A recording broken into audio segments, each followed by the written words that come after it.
So, and now, without further ado, we're going to talk with Romain here. You know Romain from AWS. You want to talk a little bit about before we're going to introduce him? Yeah, I know Romain for probably 7 years now. He was the first, or you know what? Let's bring him up, and I think he probably remembers better. Hello. Hello. Thanks for joining, Romain. Yeah, no worries. Thanks for having me. So I don't know, 6 or 7 years, that feels both too long and also too short to be accurate. So crazy, huh? Yeah. 7 years? Oh my God. 7 years. So were you like the first or second? I guess second. I think Rico joined before me. I was delayed for some like HR shenanigans. So yeah, the second the third engineer to join the CDK team, and I it was really fun to like. It was just the beginning of the project. We were like just hacking on like the initial versions of the project, and so yeah, tell us about yourself. Like, who are you? Where are you from? I guess, who am I? I'm a French software engineer. I've done all of my career so far, which is about 15 years at Amazon. Although I've been in various different places of Amazon. I kind of started in a weird spot doing sales and operations planning, kind of like, figuring out what goes in and out of warehouses to make sure we have enough space to store the stuff that we are selling. Wow. And planning all of that and all of these things like that. And then I kind of moved to something very different, which was product detail page localization. So I usually explain to people that localization is kind of like a superset of translation. Is like translation being language to language, localization is culture to culture. And so like was semi-automated for European marketplaces. And then it kind of like expanded to like also US and China. And then I think like I did that for about 3 years, and then I kind of got bored with it and just felt like I had been around the block. And then I moved and I did business intelligence for Amazon Logistics. It was basically just figuring out information out of all the data that is produced when a package moves around in Amazon's delivery network. Kind of trying to figure out when problems occur before customers do and stuff like that. Kind of did some like very scratch stuff there, and like, kind of my first venture into big data. I was like actually really big data. If you just think about the amount of packages that, Amazon holds every year, and it's just like, there's literally hundreds of data entries generated for each of these packages in their lifetimes. And so like, and then obviously customers end up being like, we want real-time insight into what's going on. And we're just like, I have no idea how this is to be done. Customers, how dare they? Yeah, right. Like, ask for the impossible. Sheesh. Yeah, and then I guess parts of that got me into getting into infrastructure, as I was like re-architecting the monolith into microservices, and then I got involved with some arcane CloudFormation stuff, which is the point where I started complaining on email lists, and that's how Elad and I connected in the first place. Well, how surprising that the Frenchman connected with his next job by complaining. Exactly. I mean, like, point of pride, national sports, Okay, so what have you been working on in the CDK? I mean, like, in the very early days of the CDK, I still remember like that first offsite we had in Tel Aviv, where like, I basically wrote the very first construct, I think, like was the DynamoDB table one. Nice. That was really fun. I kind of like, pivoted from construct API definitions and into like kind of even lower level shenanigans, where I basically kind of rewrote the JSII compiler over a weekend so that it could support, incremental support incremental builds, which previously was possible. And since then, I am basically like the JSII overlord in a sense. So like, been introducing more languages and stuff like that. Kind of recently been shifting my focus a bit more towards construct libraries since then, where like this year we're kind of trying to work on a product to help people with CloudFormation template move to CDK. And so basically, like you might have heard about Noctilucent, which was written by one of Amazon's PEs, which is basically kind of like a Rust tool that takes a CloudFormation template and outputs a TypeScript CDK app. And so really? like, I've been a pack of folks to try and basically bring this to the next level and like productize it actually, and bring additional output languages to it. It's been super fun. Well, Romain, sorry, for people who won't kind of doesn't know JSII, can you kind of high level what's JSII for, and why is it needed in the CDK maybe?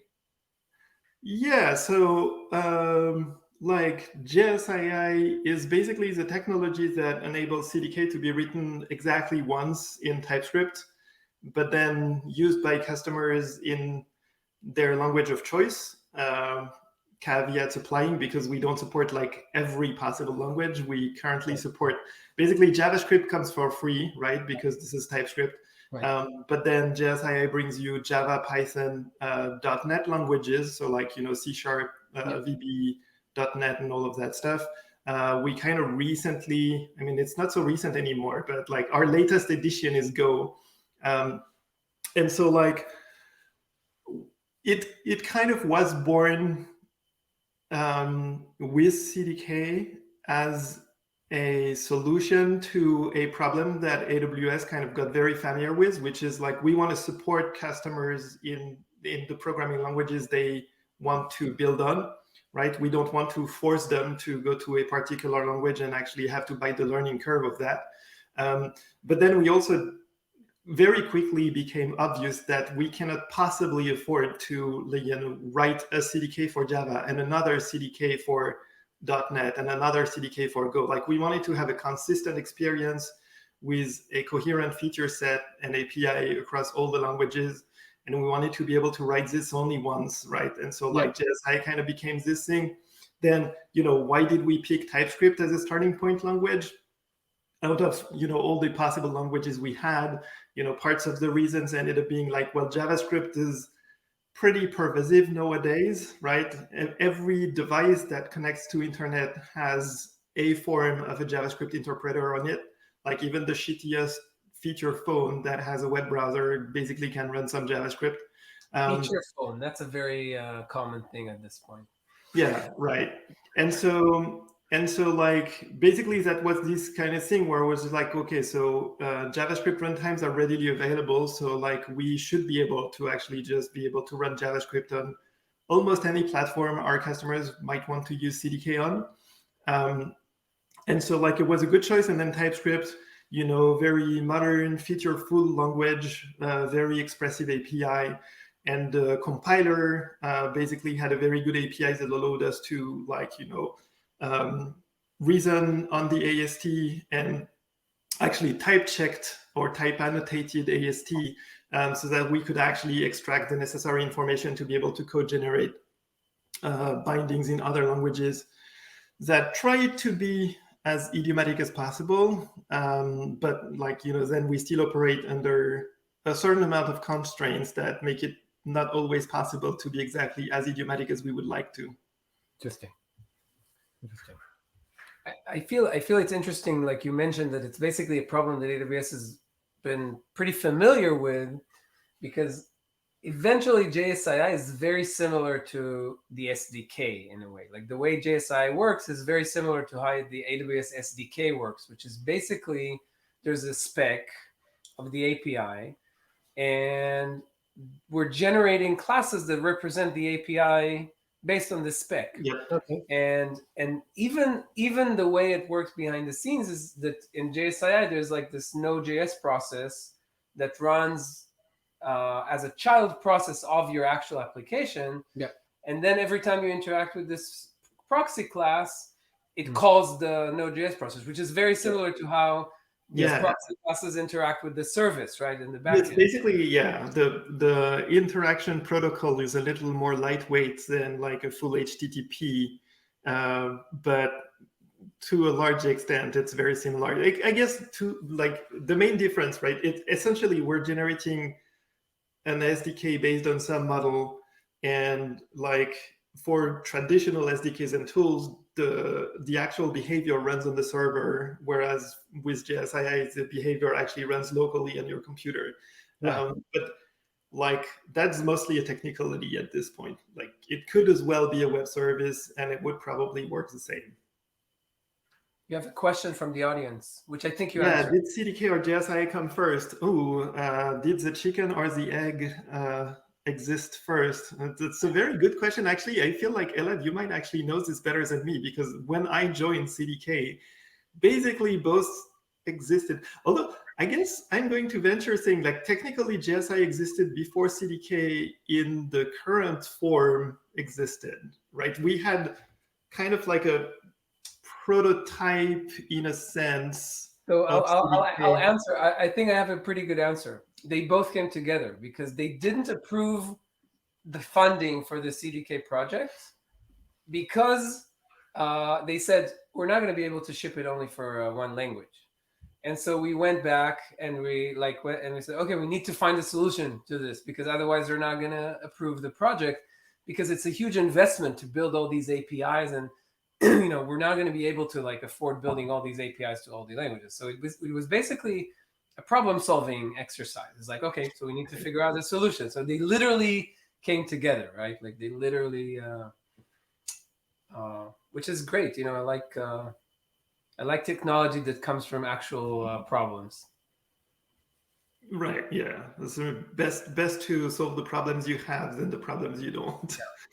Besides CDK, which other projects use JSII? That's a good question, actually. I would say that today there's not a huge lot of non-CDK customers. That being said, so I'm assuming here CDK actually means CDK and CDKs and CDK for Terraform. And so like all of them kind of being CDK in the broad category. And so like there's a couple of other use cases that are actually kind of tangentially related to CDK or AWS CDK, right? Like there's, I don't remember the name, sadly, but there was like there's this library that, I wish I remembered his name, but anyway, he wrote a library to facilitate dealing with IAM policies and kind of all the constants that all the strings you need to know by heart when you write IAM policies. I am Floyd or something? Yeah, I am Floyd. That's the one, right? So technically not a CDK project, but actually has a lot of applicability around CDK too, right. And kind of ends up being pairs very well with CDK. I'm going to venture saying it's kind of a similar sphere. I mean, there's another one that I know of, which is Wing. Right. Does Wing use JSII directly, or? So Wing is interesting in that in a way, because Wing uses JSII to import CDK libraries into the language, and so we basically leverage the JSII metadata in order to reflect on the libraries that you import. Yeah, and the idea is that when you publish a Wing library, and that's something that we don't support yet, but the idea is that when you will publish a Wing library, it will also publish JSII manifests for it, and so you could use the JSII toolchain to basically publish this library to all the JSII supported programming languages. So in a way, Wing is basically the second source language for JSII, which is, I'm very excited about it, because I've always wanted another source language for JSII. It's definitely been the whole adding new source languages has been one thing that I've been investigating a bit, but I'm actually approaching this from a slightly different angle, where I'm like, I actually want to have another source language that does not compile to JavaScript, right? Added challenge, right? Because then the whole stuff is like, how do we manage to get in a place where we perhaps don't need a JavaScript runtime, or perhaps get to be able to be a little bit more runtime agnostic, and gain some flexibility on that front as well. Yeah. Yes, because the runtime part, that's a barrier for the use case, right? I mean, you need. Yeah, so it's definitely, so there's two things here, right? The one first thing is, and that's a piece of feedback that we receive a lot, right, is that right now JSII runtimes requires that you have Node available in your path. You can use Dino if you want to, but at the end of the day, you still end up having to manage that runtime, and that's like, for many shops, that's not a big deal, but there's a bunch of shops where like they're just like, but I can't, like literally I'm prohibited from installing Node. And so like, then how do I go? And so like, that's parts of why, I've been trying to look for alternate core engines that we could use, so that we could effectively just remove that entirely. Because the whole stuff, right, is we could possibly bundle Node and just be like, you don't have to know about it, we'll just manage it for you. But then that's not going to help those people who are just like, but some security compliance thing means I can't use Node, right? And we don't want to trigger like all kinds of red lights anywhere. So that's definitely been one of the things. And then like kind of the second thing here is, and I guess probably worth mentioning, is that JSII currently is suitable for short-lived processes only, because right now anything that's exchanged between the language boundary is effectively leaked forever, right? And the reason why that is so is because effectively, like if usually I kind of explain this with like a Java host application and like the JavaScript sidekick, both of these runtimes are garbage collection managed memory models. But the semantics of the garbage collectors on each side differ slightly. And so like being able to coordinating, collectability of values across two different processes that have similar but not exactly identical garbage collector semantics is actually fairly hard. And on top of it, to make things like a little spicier, we also have this problem that typically the JavaScript application, like the JavaScript core, is where most of the real data is going to live. Like Java is typically going to mostly have a bunch of like very tiny proxies to values that actually exist in JavaScript. And effectively what that means is the heap on the JavaScript side feels much faster than the heap on the Java side, right? And I made a hackathon POC of actually fixing that problem. And then I ended up in a situation where like the JavaScript heap was full long before the Java VM actually had run even one collection cycle. Oh, I see. They're not synchronized. Yeah, basically because the fill rates like are just too different. And so like I ended up being like needing to force the Java VM to actually execute garbage collection, but this like incurs a GC pause when you do it. So like you don't want to do it too often. And then no, this means I don't only need to like, synchronize collectability of values. I also need to somehow be able to signal like how full is the heap on both sides to the other side, so that they can decide if they should try to force a garbage collector run or not. And so like this has performance implications. Pretty steep. Yeah, I used to say we sold ourselves to the devil, basically. Like, because it is, in a sense, it's a holy grail, right? Like being able to actually write a library in one language and use it across multiple languages is something that it's a very desirable, thing. And I think the cost is like we basically traded off this. I actually talked to one of Amazon's PEs. You probably know him, like Jonathan Henson, about that, and he's basically ended up telling me like any big enough company on this earth has tried to do this already at least one time, possibly up to 6 times, and has failed every one of them. Yeah, no, I think the only kind of viable solution in is native libraries, right? Like that's basically That's basically the only common runtime that ever sustained. Yeah, it's a really interesting project. I feel like it's shepherded in the past 5 years or so, right? Like you've been through a lot of many iterations, and I feel like it's also a really interesting area of the CDK, which is kind of like hidden almost in the back. Like it's not very visible. Most people don't even know that It's JSII the exists. definition of platform engineering. Yeah. Nice. Right? It's the whole, if it works properly, then it's barely noticeable. Right. Yeah. Right. And to be honest, to me, it's always magical that it even works. Like every time Yes. someone had posted an issue with like Java code to the CDK project, I was like, this JSII thing is actually working. This guy's actually using Java or Python or Go. Go was actually an interesting project, right? Like that was Eyal is Go's definitely been interesting. I think honestly, we should have done it earlier, just because all the languages we did before Go effectively ended up being fairly similar to one another, and like Go ended up being the alien in the pack. It just looked like none of the other languages. And actually, I think the ergonomics of Go today probably suffer from decisions we have made before we knew about the kind of problems that we would run into for Go. And we might possibly have ended up in a better situation if we had done Go earlier, or maybe not. Like, I don't know.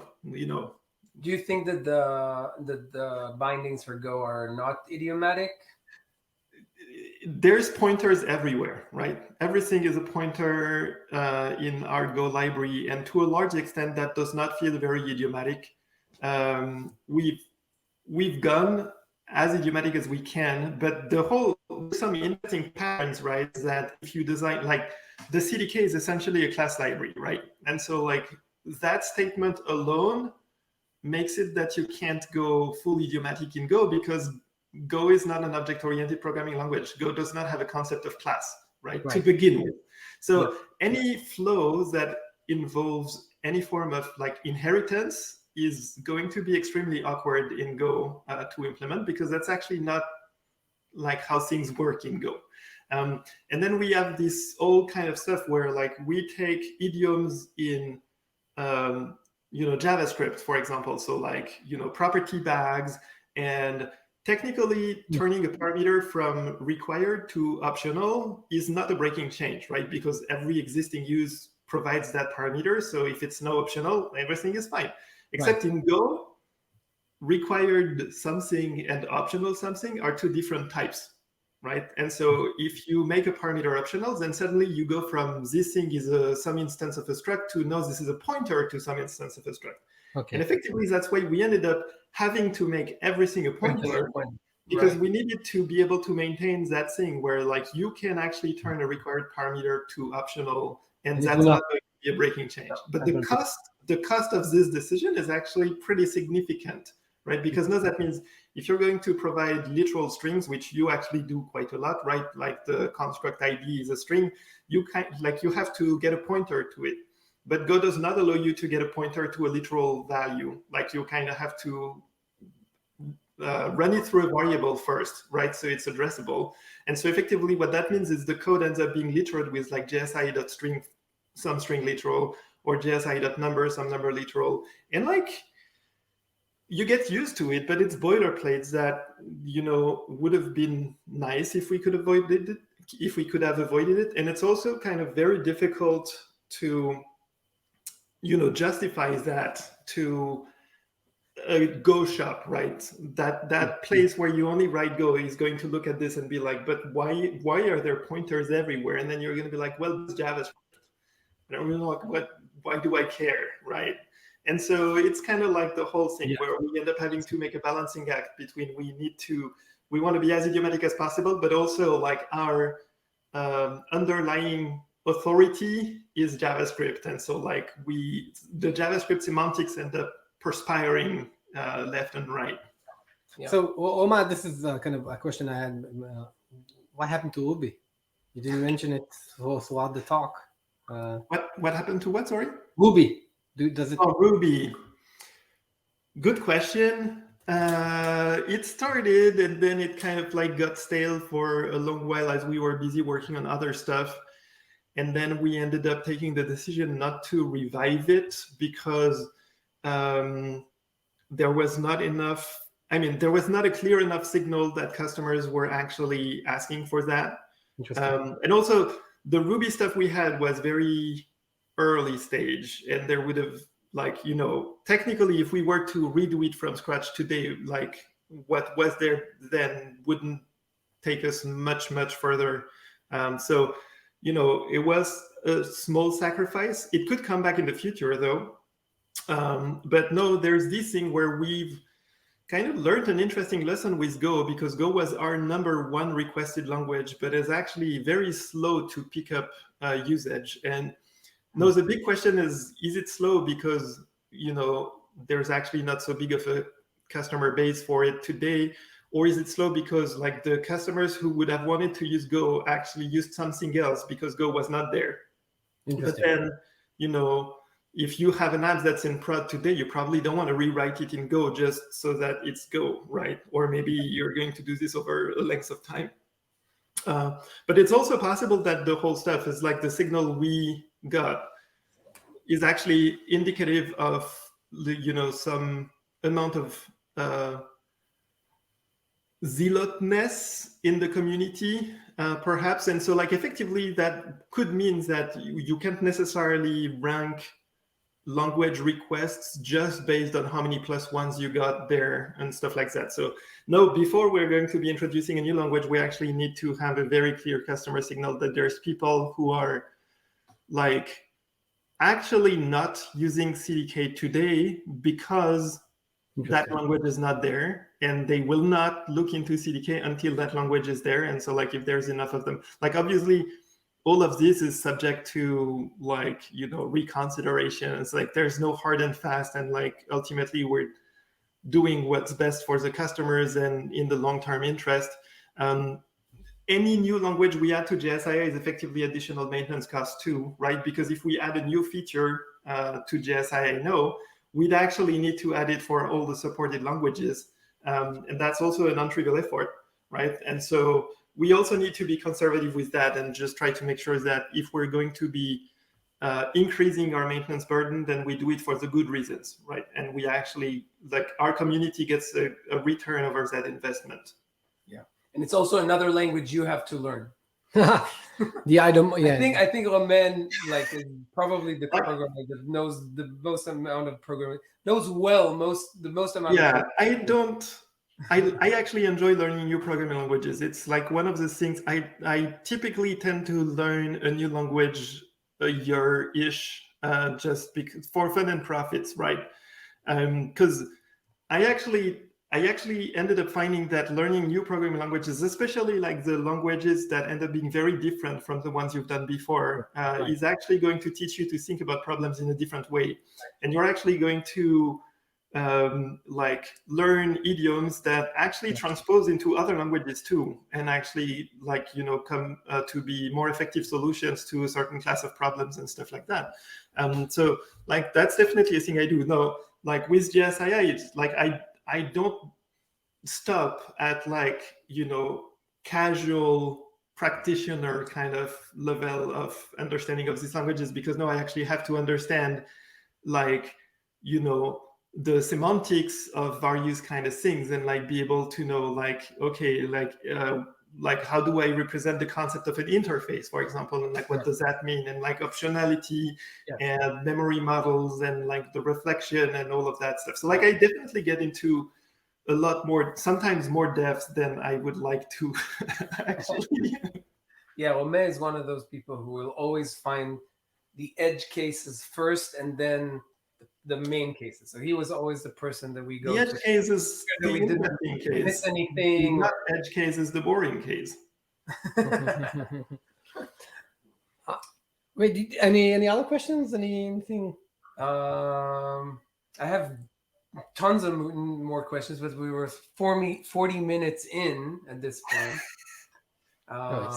It's an interesting topic. I think it's And there's also I also had a lot of kind of maintainer, kind of open source questions, but we probably have to do this again sometimes. Yeah. You should come back. Whenever. So first of all, thank you very much for joining us and giving us this talk. This was enlightening. Thank you very much. My pleasure. And the next thing on our So yeah, Romain, we really appreciate it. It's great to see you. I miss you. I miss you too. And see you soon. Yep. Bye. Bye. bye.